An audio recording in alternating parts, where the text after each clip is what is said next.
What's up everyone, how are you all? Today we are back with second part of What if Naruto's pain created a monster? And that monster became Kane. If you enjoy then please like, share and do comments. And also check the description box to original creator of this beautiful creation. The sun was setting low in the sky over the village of Konoha, making it look as if it were on fire. Many of the merchants started to bring in their merchandise from outside their shops. Running through the busy streets was a young boy, no older than 10.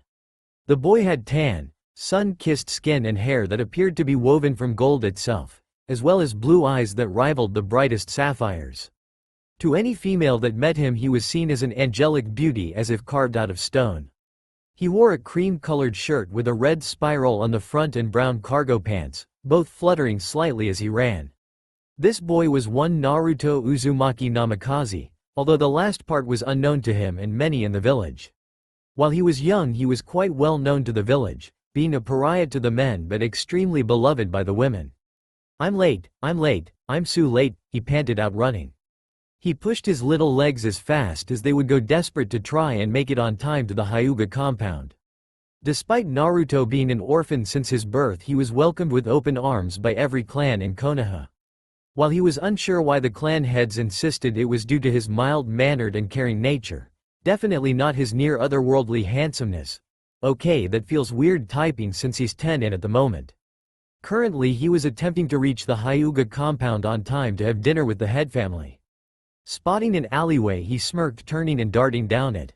Suddenly a figure landed behind him, roughly grabbing him by his neck. Before he could even scream, a funny-smelling cloth covered his mouth. Within a few minutes of struggling as hard as he could, his eyes started to feel heavy and darkness overtook him. With that his assaulter sighed, gagging his mouth with a cloth and tying his hands and feet before putting him in a sack and leaping off, leaving almost not trace. Almost. 8 hours later, near the Valley of the End.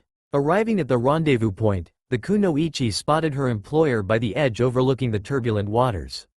Walking behind him she merely dropped the sack to announce her presence. Turning, her employer revealed herself to be Shinbaku Shinoba, a high-ranking member of the civilian council. Looking down at the bag he smirked evilly as the Kunoichi opened it to reveal Naruto bound and gagged. Nodding to her he took out a decently sized sack and opened it, showing several glittering gems and gold coins. Smiling at her pay, the Kunoichi then turned, waving to the council member. "Now that bitch of a Hokage and her whores aren't protecting you," Shinbaku glared at the boy. "Time to enact true justice, demon." Taking out a large knife he smiled with glee as the child thrashed against his bonds. Grabbing him by his hair, he plunged the blade into the child's abdomen without remorse. Naruto screamed in pain against his gag as Shinbaku stabbed him again, repeating the process several times over. "Do you know why I do this, brat?" Naruto weakly looked up at him, tears running down his face and blood soaking his clothes. "As you know, 10 years ago the demon Kyuubi attacked our village. In that attack my beloved wife and daughter were both killed, but even worse, that animal destroyed my shop. All the money I had to spend to rebuild it. That is why I do this, because you are the Kyuubi." With a final roar he shoved the knife into Naruto's chest before throwing him off the cliff edge, smiling as he watched the boy hit the water below. His joy was short-lived as he heard a loud thunk behind him. Turning to the noise his eyes widened in horror as he saw the dead body of the Kunoichi he hired. Within an instant he was forced to his knees with several blades pointed at his body. In front of him stood the Hokage herself, in full armor and a face of pure rage, causing his heart to race in fear.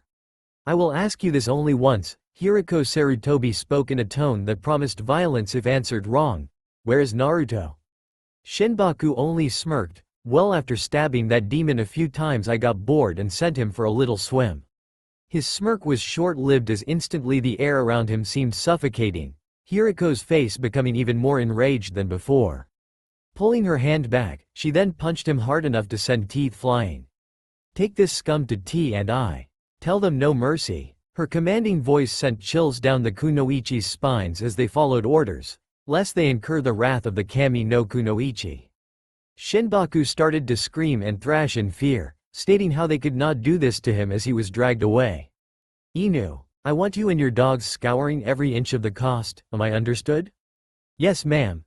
and Anbu with a dog mask bowed, immediately getting to work. Among the entire group, one thought was shared between every individual. Naruto-kun, please don't leave us yet. Hours had passed and there was no sign of Naruto anywhere. Despite the best efforts of the Inuzuka and Pakun's pack, Naruto's scent could not be picked up more than a few miles downriver. To the majority of Konoha was absolutely devastating, with the citizens calling for blood. With that, Hiriko gladly, and the execution of Shinbaku was made public. Granted, that was always gonna be his fate. Hiriko stood by the window in her office, standing stiff as she gazed out at the village she loved dearly. A knock came from the door, causing her bark out, "Enter." With that, her old teammate Danyaru walked in, her cane tapping the floor with each step. "Please tell me this isn't true, Hiriko." She looked at her old teammate. While Danyaru was normally a stoic woman, she was no exception to loving young Naruto dearly. She saw the boy as an innocent light in the darkness of the world, and would have spoiled him rotten if she could have.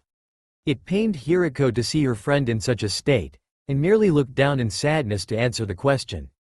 Danyaru dropped her cane as her hand flung to her mouth, tears flowing freely from her one good eye. Seeing this, Hiriko rushed to her friend and hugged her tight. Tears slid down both the elders' faces as they fell to their knees, mourning the boy they both viewed as their grandchild. Unknown location. Warm rays of light shone down on the stiff body on Naruto, causing him to grunt as he woke up. Looking at his hands, he started to tear up before covering his eyes and crying hard. He was alone, lost, in pain, and wearing nothing but blood-stained, soaking wet clothes. But what hurt more was learning what he was. He was so lost in his sorrow he didn't notice the land he was on started to move. "Young one, why do you cry?" A deep gravelly voice boomed in his head, causing him to jump in fear. Searching frantically around, he started to panic, seeing nobody around him. The ground he was on was hot and very rocky, with magma bubbling to the surface in pockets. "Do not fear me, young one, for I mean you no harm." Taking a deep breath, Naruto calmed himself as much as he could.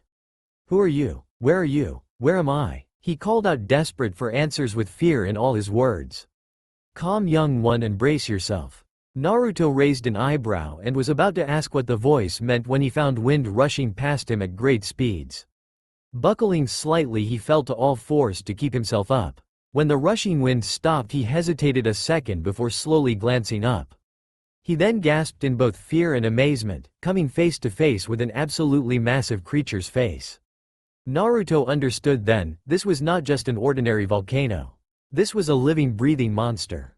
His mouth was frozen open as the monster looked down at him, its full red eyes staring into his very soul. "Who are you, young one? And why are you here?" Naruto looked up at the beast and gulped before telling the living mountain what had transpired at the cliff. Tears once again ran down his cheeks by the end of his tale as the monster contemplated all he had heard. I see. I am sorry to hear of what you had to endure, young one.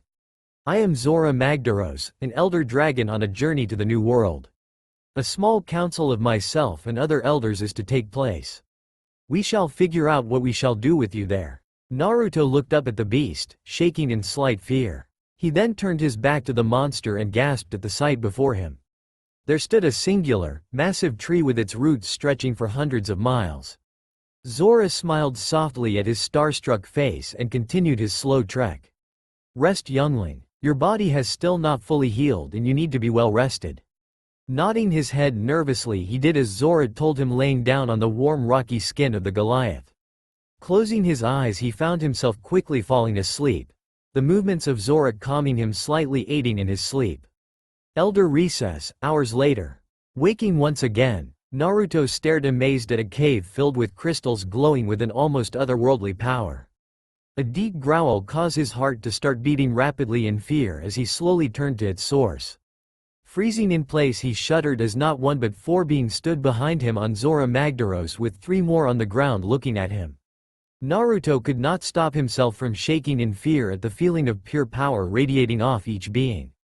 Seeing his discomfort and fear, one of the beast, a glorious white unicorn with lightning dancing off it, slowly approached him. Just as he had with Zora, a voice resonated in his head, however this one being much softer. "Hello, young one, you need not to fear us. We shall not harm you." The creature's tone was feminine and much smoother than that of Zora.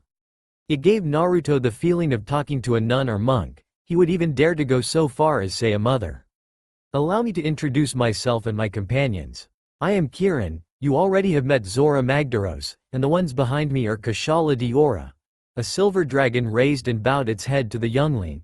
Nergigante, the demonic-looking dragon with massive horns, growled deeply. Teostra, a massive lion with wings, nodded slightly. Valhazak, a disturbing dragon with rotting flesh, snorted and raised its head proudly. Gogmazios, a huge black dragon covered in tar with a massive spear stabbed into its back, nodded. Kulvtaroth, the wingless dragon with massive horns and a gold cape covering its tail, nodded. And Dolometer, the final one of the group, an absolutely gargantuan serpent with arms, stared down at the boy before nodding. Staring at all the creatures before him in awe, Naruto found himself lost for words. He felt as if he was in the presence of literal gods, some of whom were not happy at all with his presence. What should we do with this boy? A savage and brutal-sounding voice echoed in his head, making Naruto turn to its source, Nergigante. Shuddering at the demonic-looking dragon's gaze, Naruto found himself unable to speak. We shall do nothing, Nergigante. It is not our place to choose, Zora's gravelly voice bellowed, causing Nergigante to snarl.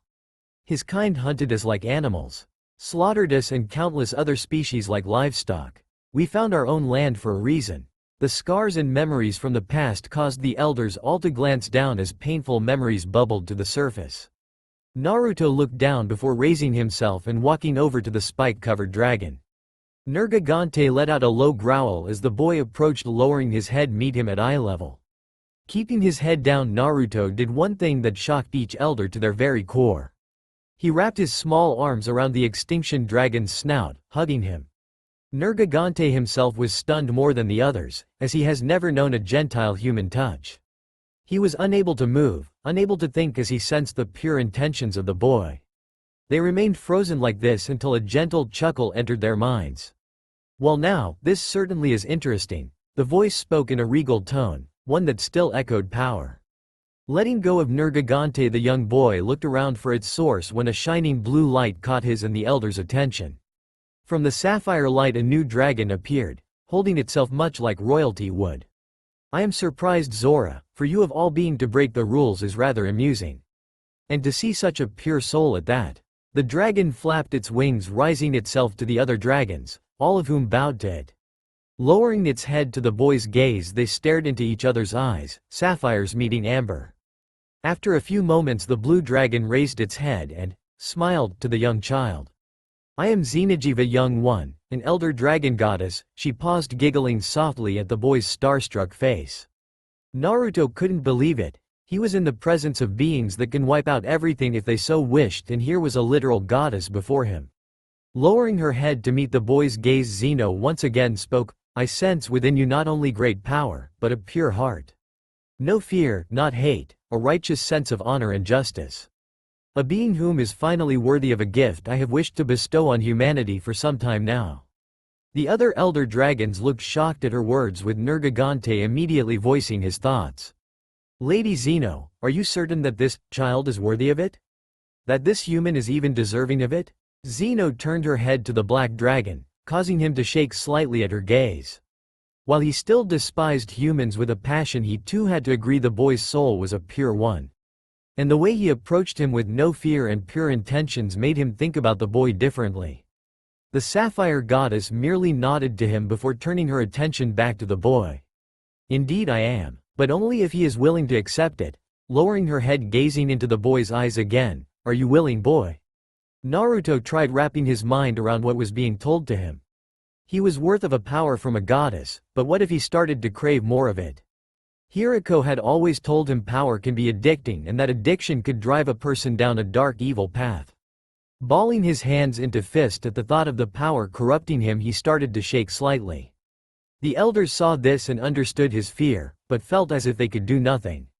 Yet Nergigante slowly walked up to him and placed one of his clawed hands in the boy's back, causing him to look at the black dragon. Seeing the calm, composed look in his eyes caused Naruto to stop shaking and calm down a bit before looking at the ground.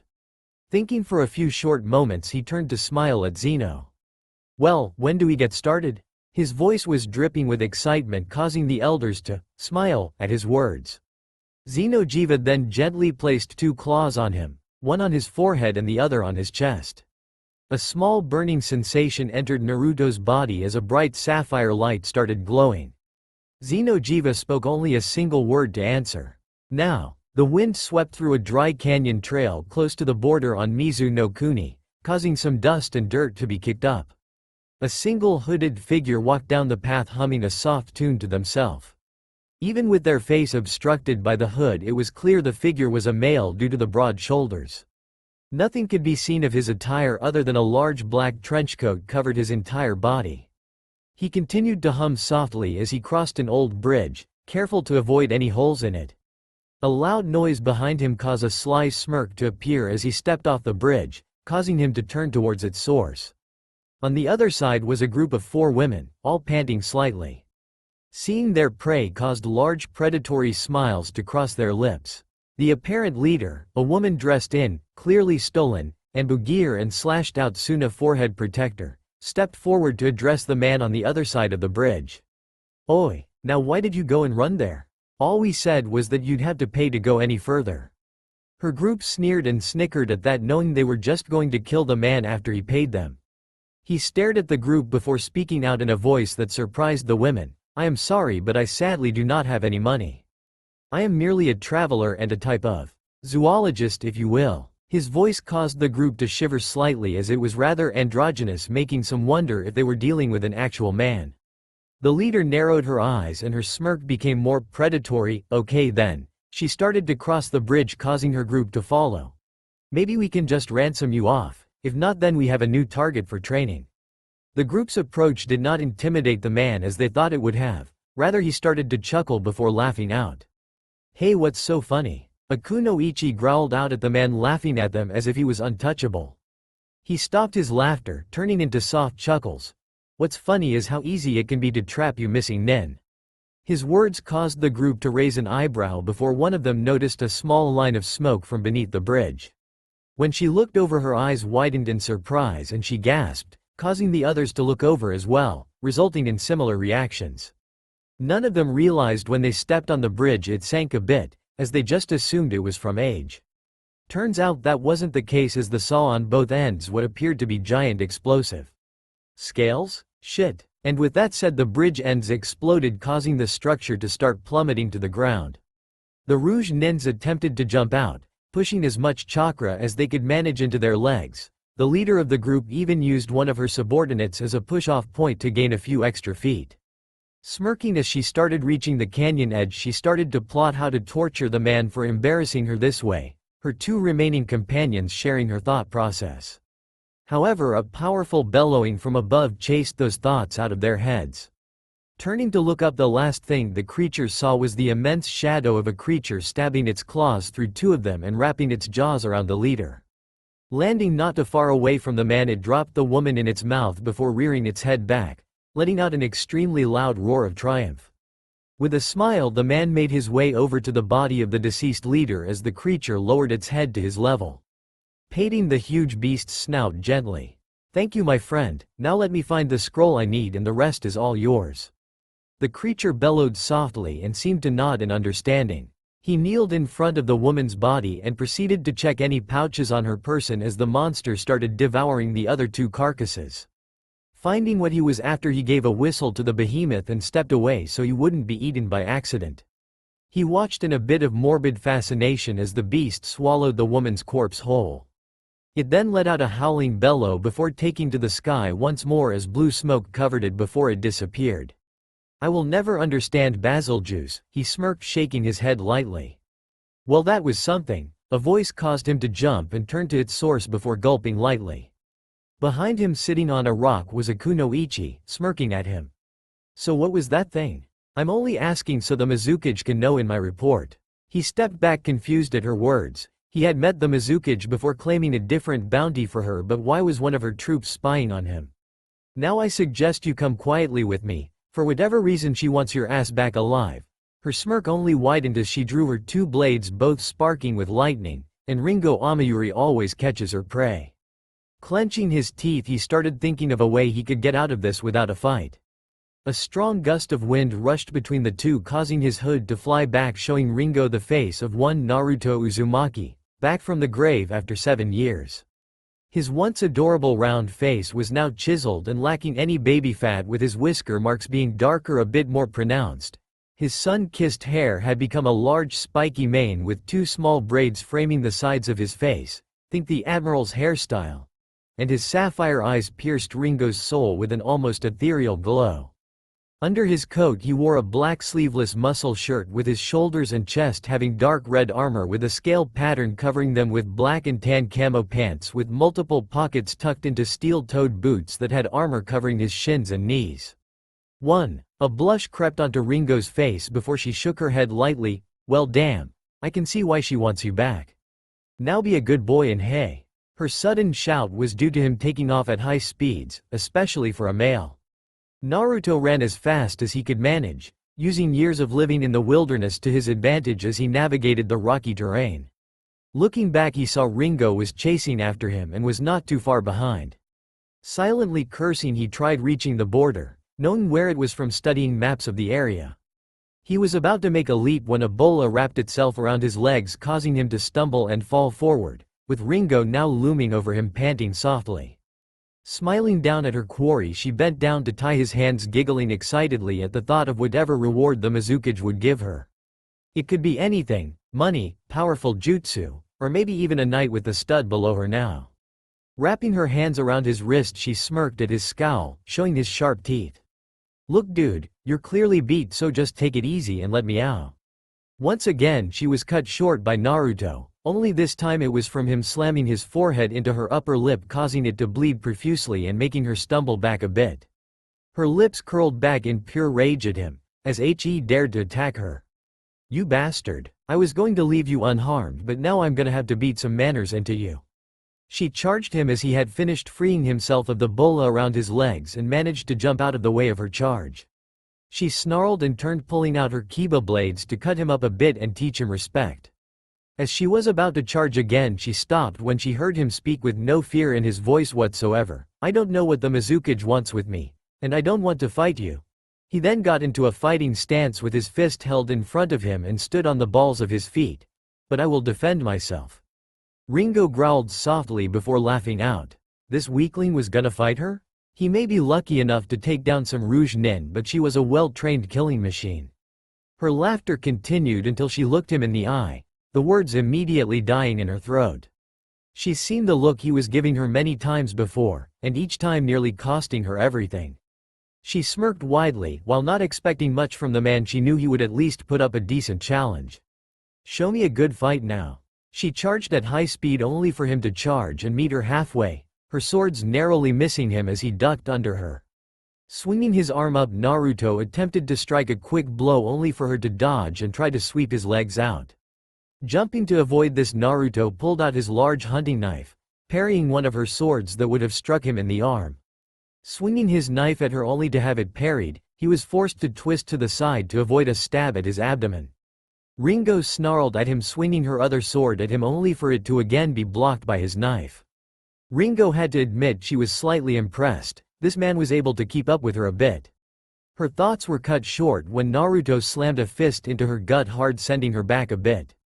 Coughing hard, she wiped her mouth, seeing a small amount of blood on it. Growling deeply, she turned to him. This is a new feeling. Pride in someone else. Unfortunately, it's overshadowed by all this unyielding rage. Bursting towards him, Ringo let out an enraged shout. Naruto gasped in surprise, barely managing to dodge her full attack, instead receiving a large gash on his side. Grunting loudly, he turned to Ringo just in time to see her lunge at him again, shouting, "Nobody makes me bleed. Especially not some lowly man." His eyes widened, barely ducking her attack. Leaning back to avoid a downward slash, he shuddered a bit, seeing the murderous intent in her eyes. Jumping back, he panted softly and curled his fist tightly. I need to end this now, but that means...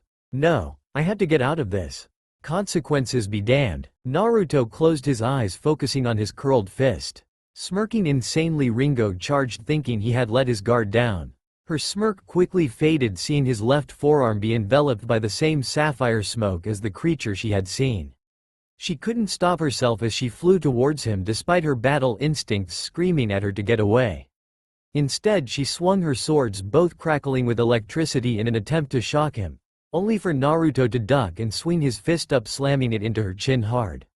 Ringo went flying and crashed to the ground with a hard thud, barely keeping conscious. Looking up dazed, her eyes widened, seeing Naruto's entire forearm was now enveloped in a deep black gauntlet, looking as if it was made from obsidian. Walking over to the downed girl, Naruto got on one knee, whispering softly, "I'm sorry." And with that he swung his fist down, knocking Ringo out cold. Sighing deeply, Naruto lifted her as gently as possible, leaning her against a rock and setting her swords on her lap. Dismissing his gauntlet in a plume of smoke, he backed away from the unconscious girl before taking off in a sprint, intending to get as far away from the battlefield as fast as possible. He didn't know why, but the Mizukage was after him. He could disappear, but it would just be a short amount of time until someone found him. With that, he knew where he had to and couldn't be happier. "Well, it's about time for me to go home." Naruto smiled, sprinting in the direction of Konoha. 4x Konoha. Several days later. 4x. Naruto smiled fondly as he walked down the streets of Konoha, remembering the simpler time that was his childhood. He walked quietly, keeping his hood up in order to keep who he is a secret. It wasn't that he didn't want people to know he was alive and well, it was because he never knew if a Mizu spy was hunting for him. At least that's what he told himself. Sighing softly, Naruto looked up at the Hokage Tower, walking towards it with his hands in his pockets. However, one piece of overheard information made him stop. "Did you hear? That thing attacked again last night. It destroyed a few buildings and then just vanished without a trace.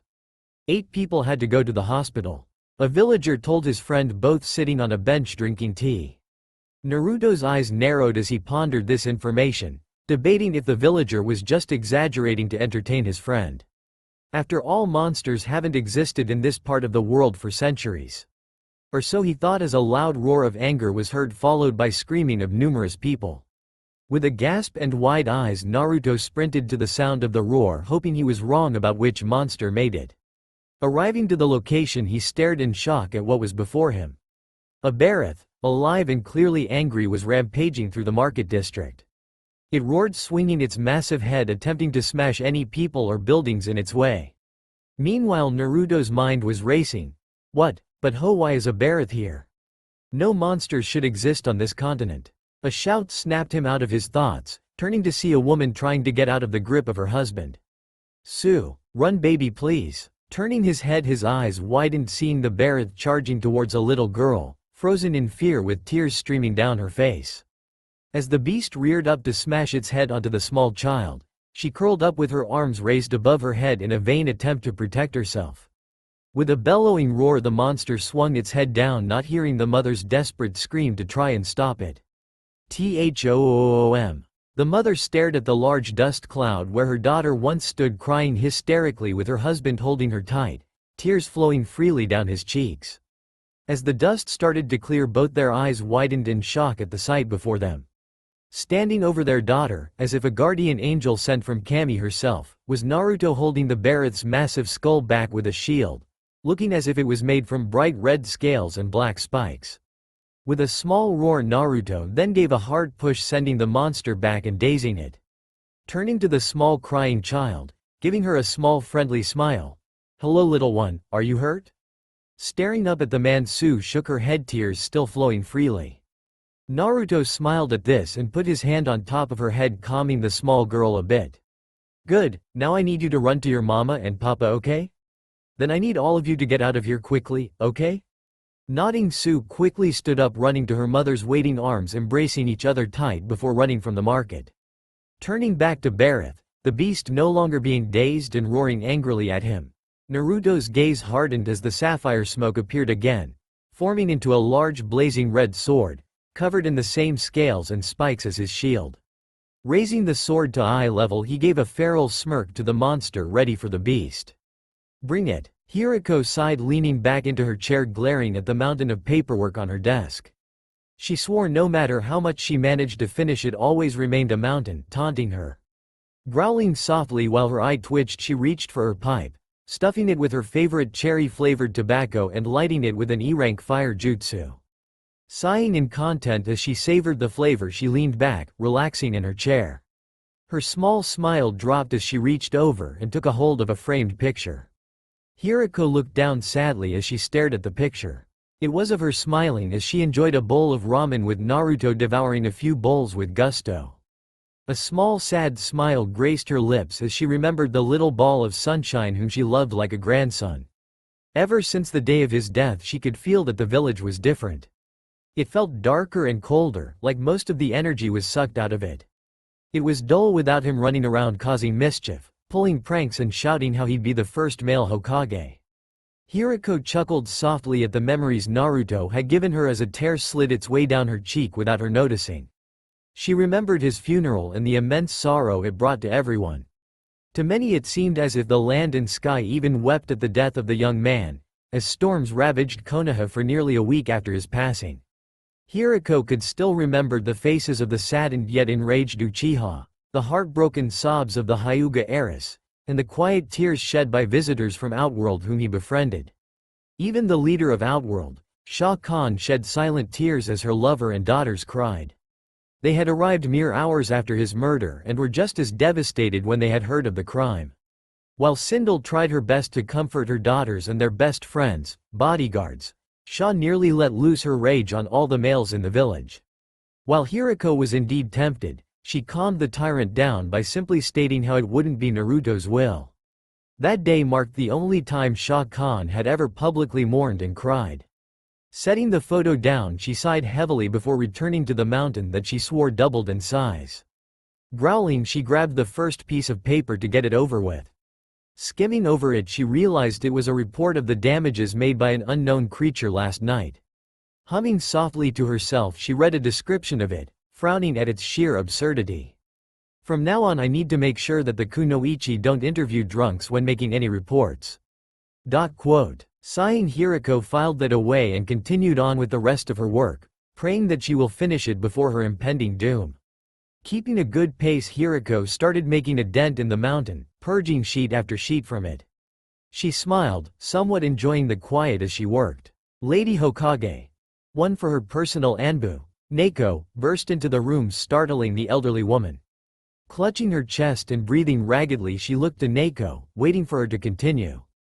Forgive me, my lady, but the creature that attacked last night has been spotted destroying the market district until a warrior started to fight against it. Hiriko nodded. Standing up, she marched out the door with Neko and a squad of Anbu to protect her.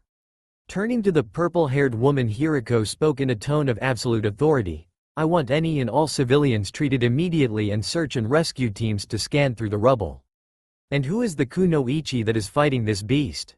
Neko shifted slightly, unsure how to inform her cage before taking a deep breath and replying as calm as possible, with all due respect, my lady, no kunoichi is fighting it.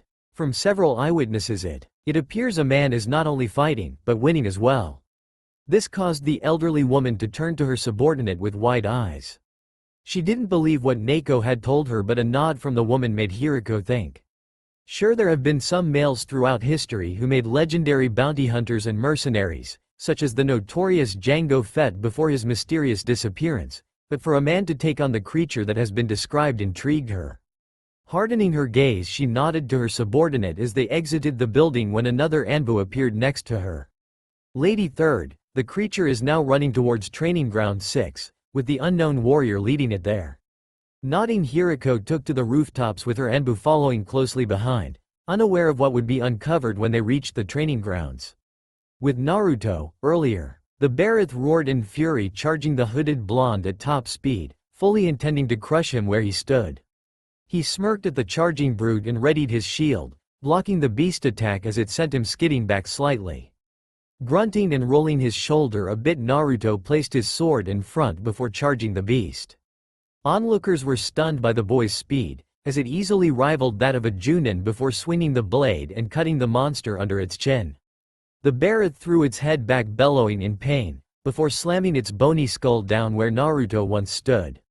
Naruto slashed at one of the Barith's legs, bringing another shrill cry out from the monster before it pivoted suddenly. Anchoring itself, the Barith lunged its side at him, slamming Naruto hard in the back and flinging him into a nearby wall.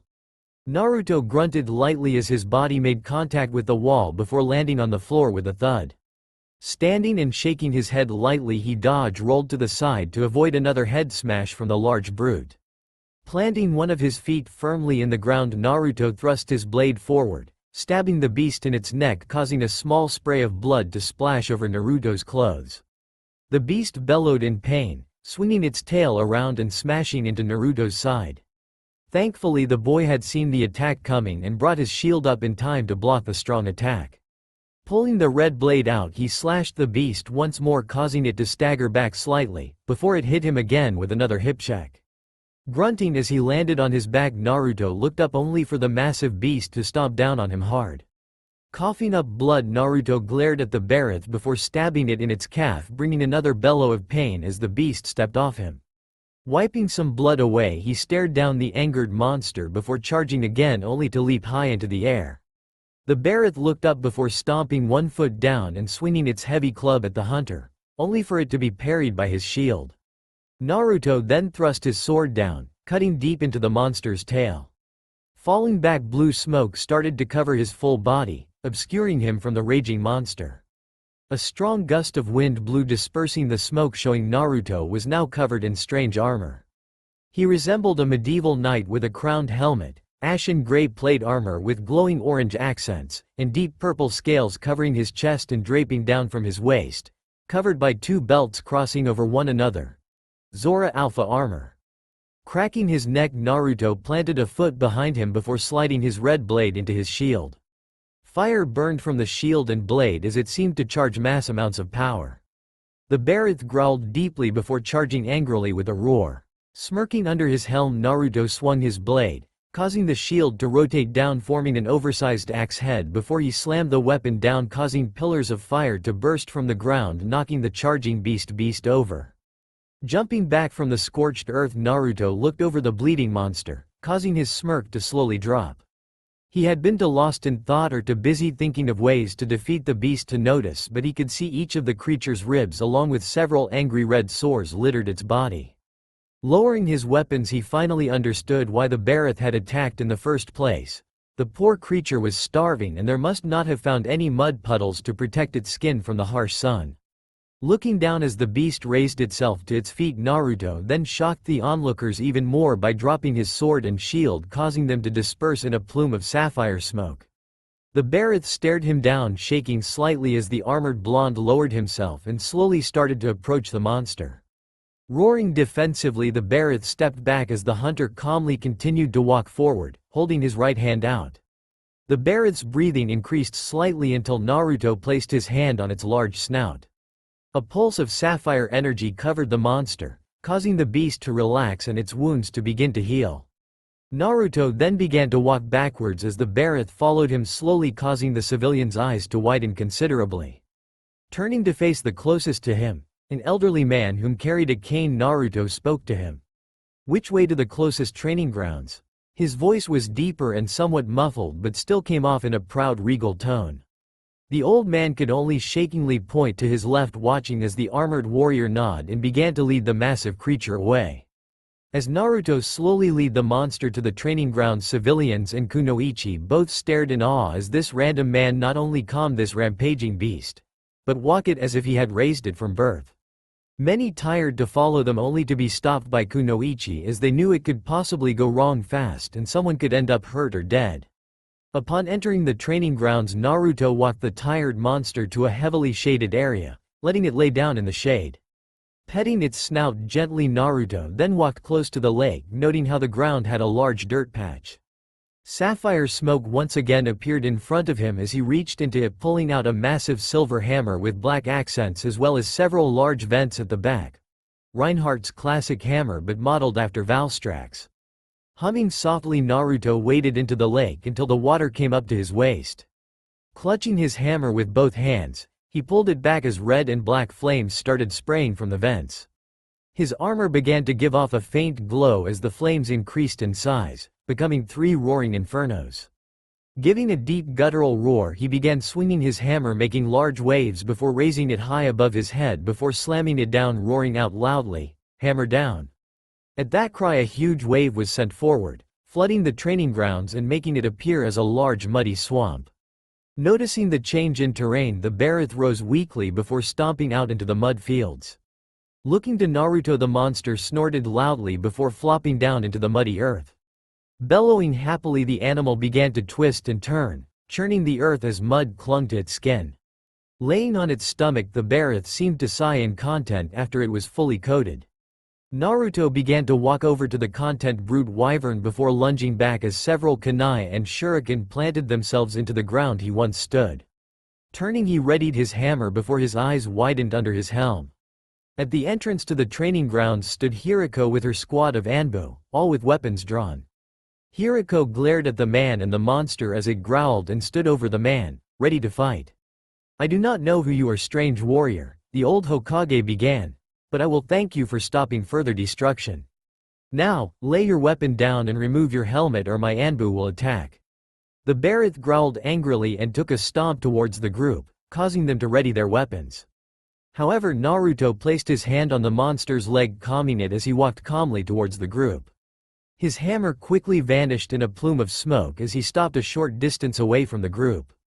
Hiriko looked the man up and down. For a strange reason, she felt her instincts screaming at her to embrace him in a tight hug, and it made her both curious and unnerved. Her thoughts were cut as she heard a soft chuckle coming from the man, "Still as stern as I remember, but you have gotten a bit shorter, Hiriko's eyes widened slightly at his voice before narrowing dangerously, and she walked ahead of the group. Standing a few short feet from the man, Hiriko asked cautiously, "Who are you?" Her answer was a small chuckle and him being covered in smoke before appearing in his usual clothing, with his hood still covering his face. "Yeah, I guess it has been some time. 7 years to be exact." Hiriko and the Anbu's eyes widened as the man slowly removed his hood, revealing his identity to them. "Hey Oba-san. I'm home." Hiriko covered her mouth as tears began to form, slowly placing a shaking hand on his cheek. Naruto-kun, is that truly you?" Naruto smiled softly, taking hold of her hand gently, giving her an answer that let her know it was really him. "When I was 8, you took me to the top of the Hokage monument for the first time and taught me about the will of fire. After that I told you that I'd become the strongest and be the first male Hokage." Hiriko's eyes widened even more before she quickly enveloped him in a bone-crushing hug. "Naruto-kun." Wincing slightly at the elderly woman's strength, Naruto smiled and wrapped his arms around his grandmother, hugging her close as she cried tears of joy. Their reunion was cut short as the Barith nudged the two from behind, causing Naruto to chuckle. "Naruto, what do you know about this beast? And how have you tamed it so easily?" Naruto chuckled softly as he put a hand on the Barith's snout. "I didn't tame her. Barith are a naturally passive species. I just noticed how she clearly hasn't eaten in a long time, and judging from several sores I've seen, hasn't been able to wallow in mud in some time." He turned to the Hokage with a small smile, "And I've been living around monsters like this and stronger than this for years. It's only natural I know how kill them."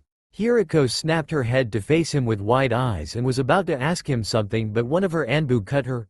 "Lady Hokage, the crowd is starting to become too large for us to keep back. Should the two of you move this conversation in a more private area?" Nodding, Hiriko turned to the thought-dead boy before looking at the Barith.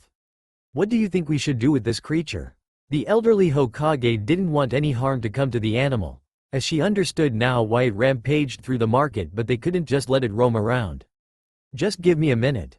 Naruto smiled, placing both hands on the Barith's snout before taking a deep breath. He smiled widely as his eyes suddenly burst with a bright sapphire glow as a familiar smoke covered his right arm before quickly covered the monster. When the smoke cleared, the Barith had vanished and Naruto panted out lightly, somewhat leaning a wide-eyed Hiriko for support.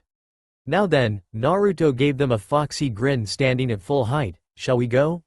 Later in the Hokage office. "So," Hiriko sighed, rubbing her temples, "after your apparent death, you actually ended up being washed out to sea, make land on a continent no humans know about, and survived among monsters that can breathe fire, conjure lightning and ice, and control the wind?" She glanced up at the nodding blonde boy sitting in front of her. In order to avoid him returning from getting out too fast, they used the shunshin to get to her office as fast as possible. After settling down and having some tea brewed, he began to tell her his tale. from meeting Zora and the other elders to him coming back and the predicament he was now in. And now the Mizukage is after you for an unknown reason. She stopped to sigh sadly. I am sorry my boy, but due to a certain law I may have no choice but to hand you over to her. What kinda law is that? Naruto stared at her with wide eyes. Sadly, it is part of the Warring States Pact, in which states if any civilian, be they male or female, is wanted in one of the hidden villages is found living in another, they must be immediately turned over. I am sorry Naruto-kun, but my hands are tied. Hiriko and Naruto both looked down unsure what to do when an idea popped into Hiriko's head. Naruto. The young hunter looked at his grandmother figure with curiosity. I may have an idea on how you may still be able to stay in the village. But I doubt you'll like it. Naruto raised an eyebrow at that but stayed silent in order to hear her out.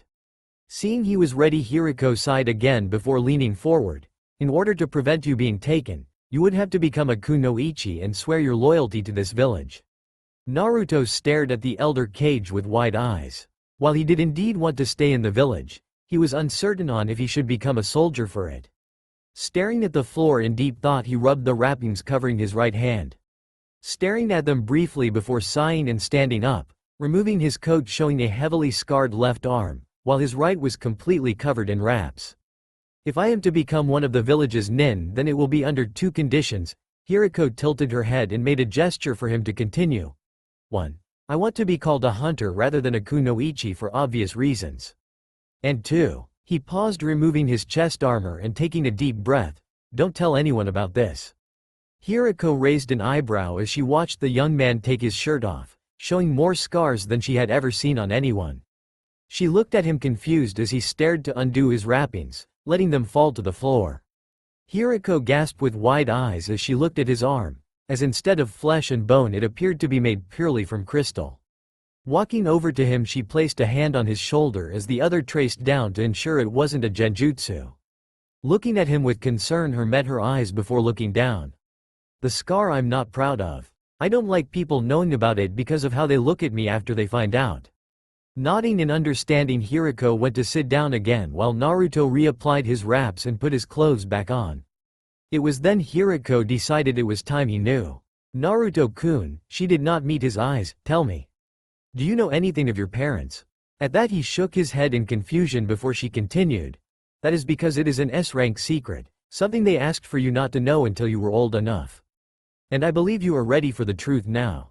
Naruto sat down across from his grandmother figure, nervous to finally learn who his parents were and why their identities were a secret. Naruto-kun, your parents were two of the finest kunoichi this village had ever produced. Incredible warriors, caring people, and loved by almost everyone. Hiriko took a deep breath as she prepared to drop the bomb on him.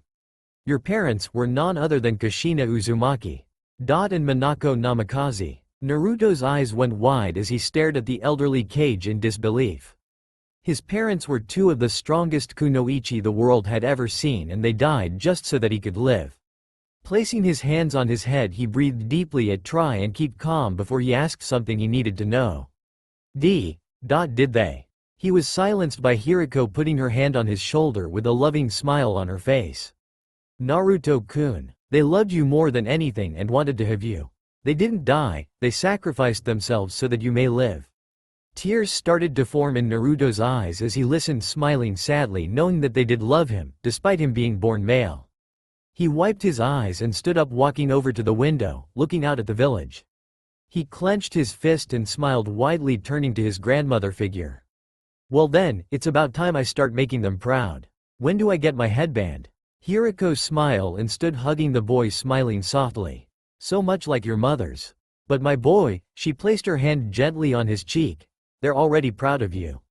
I know they are. Walking back to her desk, she pulled out a scroll with the Uzumaki crest on it and handed it to him before taking a piece of paper and writing an address down, handing it to him. This is the address to their home, as well as your inheritance. Go and get some rest, my boy. I'll send an anbu for you in the morning. Nodding, Naruto hugged her tight before thanking her. Pulling his hood over, he wished her a good night before exiting the office. Hiriko smiled happily before sitting back in her chair. Looking out at the night sky, she summoned a few of her anbu, turning to face them and speaking in a voice that left no room for argument.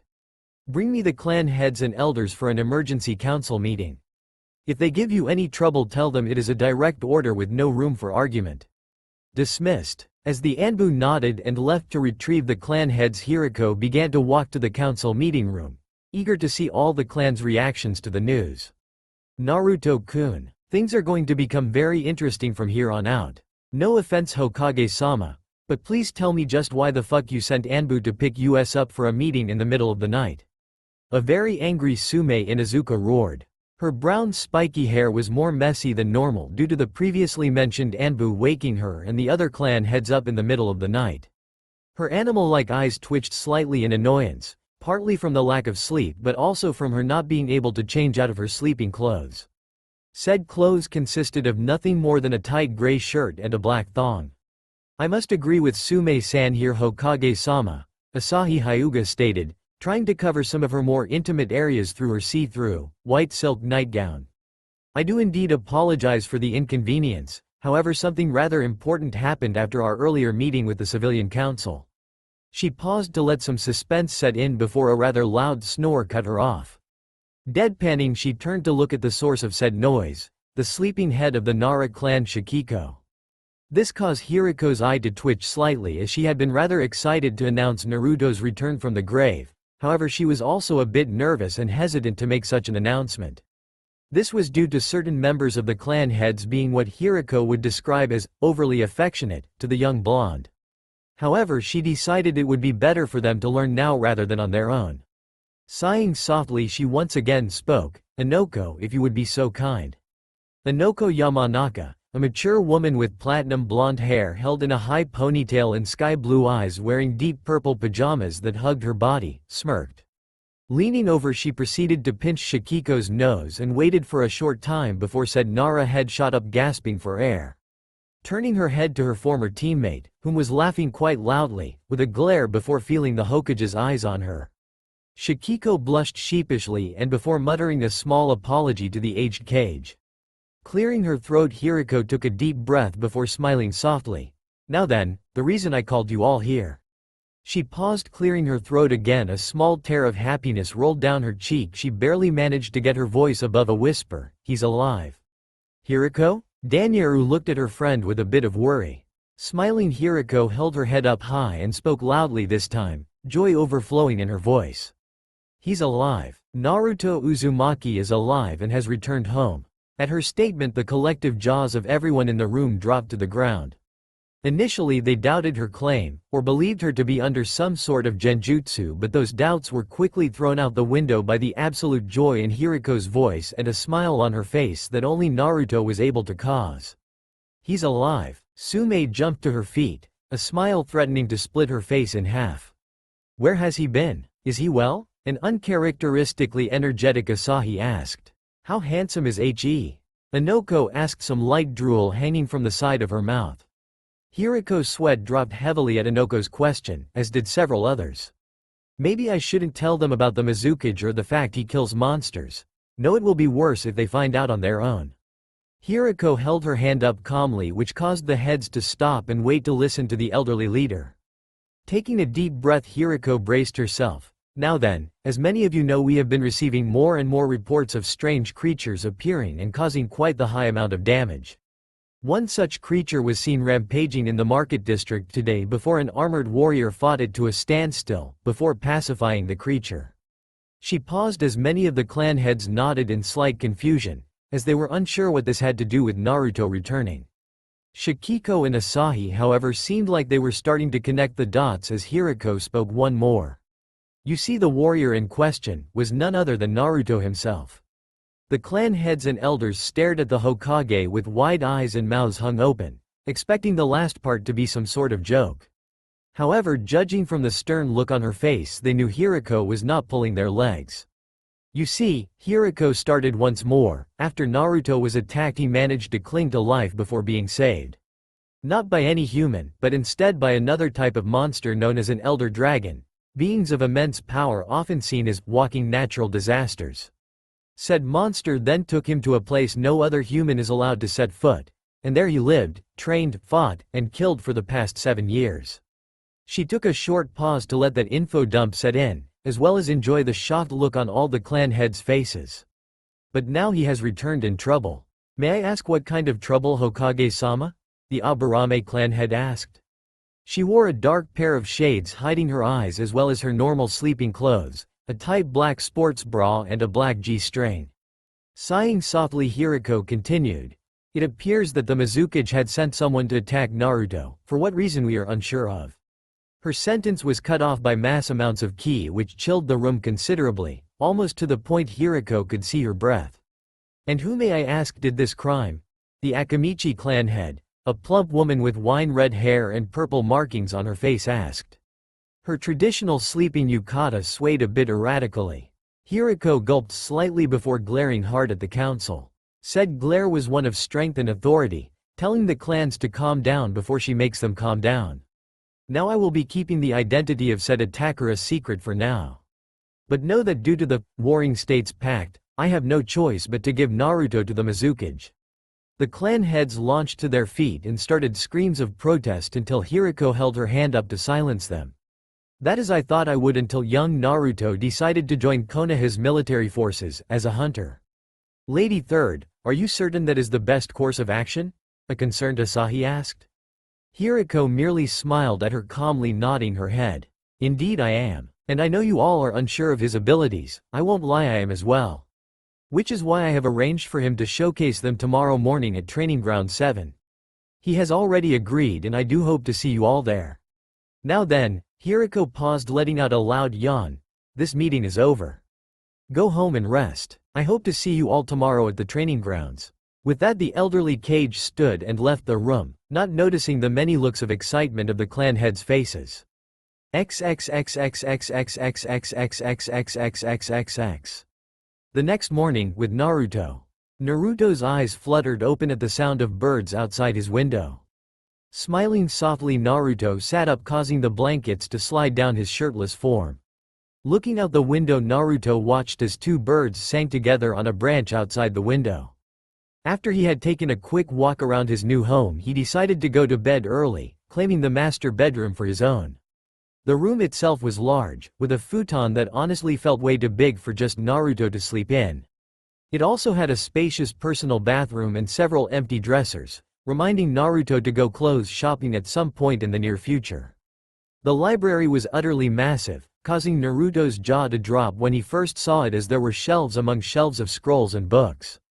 The house also had a decently large bathhouse holding his own private hot springs, mimicking nature exactly, making him feel almost as if he was in the new world when he first set eyes upon it. However, there was one room that, when he discovered it, almost made the young man burst into tears. It was the room meant for him as a baby, complete with bright blue walls, custom furniture, several pictures of Minako and Kushina, and a large baby blue banner hanging on the wall reading, "Welcome Home Naruto," in bright gold letters. When he first laid eyes on it, he teared up instantly. He knew his Oba-san wasn't lying to him when she said that his parents loved him, but seeing the room they had prepared for him as a baby cemented the fact they would have loved him regardless of his gender. After wiping some tears, he had dropped to his knees and gave a small prayer, telling his mothers that he would make them proud and that he loved them. Standing, he decided to get dressed in his usual attire, before brushing his teeth and going to the kitchen for a large meal of wyvern eggs, mosswine bacon, and an apple. After finishing his abnormally huge amount of food, seriously, how do hunters eat as much as they do? Naruto slipped on his combat boots and left his new home, ready to show Konoha just what he had in store. Training Ground 7, later. Hiriko smiled softly as she and Danyaru chatted about various things on their way to Training Ground 7. Following them and talking among themselves were the clan heads, each wondering about Naruto and his return. When the group arrived at the training grounds, they saw what looked like a war zone, with trees either uprooted, snapped in half, or burning, large gashes in the earth and several scorch marks spread out over the ground. They all stared in shock, wondering what caused this, when a loud shrill screech cut their line of thinking off. Before anyone could ask what made that noise, a person, wearing armor, flew into their view. The armor had a red and black scale-like pattern on the abdomen, large spiked shoulder pads, an armored skirt, and a helmet that gave off the impression of long spiky red hair with large black spikes in the front, as well as covered their face. Rathalos armor. Hiriko smiled at the stranger who quickly got to their feet, shaking off any dirt that attached itself to them. Before Hiriko could say anything, a large monster, one that resembled a snake and a wolf crossbred, walked out of the brush. Spotting the group, it roared loudly, its white fur standing up, and electricity seemed to appear from nowhere around it. Seeing the beast charge, the group stood firm, bracing themselves to fight this strange creature when the armored warrior jumped between the group and monster. Seeing the figure stand in front of the group caused the monster to dig its claws into the ground, slowing it until the beast stood before the warrior. In response, the monster stared down at the person, before closing its eyes and pressing its head against the figure's head. Hiriko couldn't help but chuckle softly, not just at the monster's sudden mood shift but also at the awestruck looks from the clan heads. Smirking slightly, Hiriko decided to speak up. "I see you decided to start training early, Naruto-kun." The clan heads snapped to look at her, then back to the newly revealed Naruto, who was currently petting the snake-wolf hybrid. Giving an awkward chuckle, Naruto spoke up, surprising the clan heads with how regal his voice was. "Yeah, sorry about that. But Toby here enjoys our little spars early in the morning." The monster, Toby apparently, hissed softly in agreement before sitting back on its haunches and tilting its head at the group. Giving a soft giggle, Hiriko waved him off, smiling fondly before leading the group to a non-destroyed part of the training grounds. "Then by all means do continue. Don't mind us." She sat down, urging the group to follow her lead, which they did as they were all curious to see Naruto fight this monster. Rolling his shoulders, Naruto turned to the beast and gave a "come at me" gesture. "Show me what you got, Kodachi." At that, the monster roared again, sparking lightning around it, and charged Naruto, who easily sidestepped and swung his fist at the blue monster. Said creature jumped away before his fist could connect, causing it to hit the ground and make a small crater. Quickly pulling it back, Naruto jumped away from the spot he was, narrowly avoiding a tail slam from the electric-charged monster. Toby followed the slam with a quick swipe, which Naruto ducked under before placing his hands on the ground. He then lifted his legs and pushed off the ground, vaulting himself at the monster at high speeds. The Toby attempted to dodge but could only move the blow to its abdomen rather than its head. Growling, the snake wolf then jumped high in the air before diving at the armored blonde. Before the impact, the monster pulled back, causing wing-like skin flaps to catch it and slow it dramatically. Naruto's eyes narrowed under his helm as he watched the charged-up monster suddenly dive at him again, only at increased speeds. The only thing Naruto could do is let the attack hit him head-on, causing him to grunt loudly. That grunt then turned into a scream as he felt volt after volt of electricity surge through his system. The clan heads cringed at hearing him, some of which attempted to jump in and save the blonde ball of sunshine. Hiriko merely released a small burst of ki to squash those attempts as she kept a stern face, watching as the fight played out. She was indeed very worried about the boy, but she did know that he could tank what the Toby Kodachi was giving out and more. When Naruto had stopped his screams, she knew she was right. The group watched shocked, no pun intended, as Naruto wrapped his arms around the monster's neck and began to lift the bigger creature up. Grunting loudly and holding the monster tight despite it thrashing wildly, Naruto then let out a roar of his own and slammed the monster's head into the ground hard. The monster rolled over dazed, causing Naruto to capitalize on the opportunity and jump on top of the beast. A familiar sapphire smoke covered Naruto's left arm and his right hand, clearing to reveal a simple metal shield and a large short sword, hunter's knife aka the base sword and shield weapon. Panting slightly, Naruto held the sword to Toba's throat, the tip of the blade pressed against the monster's soft underside. Smirking slightly, Naruto pulled back and sheathed the blade, before jumping off the monster. Said monster proceeded to roll over and get to its feet groggily. Two small puffs of sapphire smoke appeared in his hands, clearing a way to reveal two jars filled with a strange green liquid. Smoke once again appeared, this time covering Naruto's helmet before clearing and showing his face to the clan heads. Several jaws dropped upon seeing the semi-feral looking blonde as he smiled at the blue snake wolf. Some of the clan heads, the single ones unconsciously started to preen themselves, wanting to look as good as possible for the young hunter. Naruto pet Toba's snout gently before the monster opened its maw, to which Naruto poured the green liquid into. Naruto patted the monster's snout before popping his own jaw open and greedily downing its contents. He smiled. After finishing his drink, he dropped the empty jars, causing them to disperse before they hit the ground. Turning, he gave his signature foxy grin to the group, sending various lewd thoughts through a few of their minds. "Well, I certainly wasn't expecting all of you to come, but I am happy to see you all again," Naruto said, keeping his foxy grin while looking at the group. Sume seemed to recover the fastest, giving the young hunter a smile of her own. "Well, damn Gaki. When Hokage-sama said you could take monsters down one-on-one, I honestly thought she had started to lose it." Her words provoked a few giggles from the group and one glaring Hiriko, causing Sume to gulp, sweating lightly. The Tobi Kadachi tilted its head watching the group.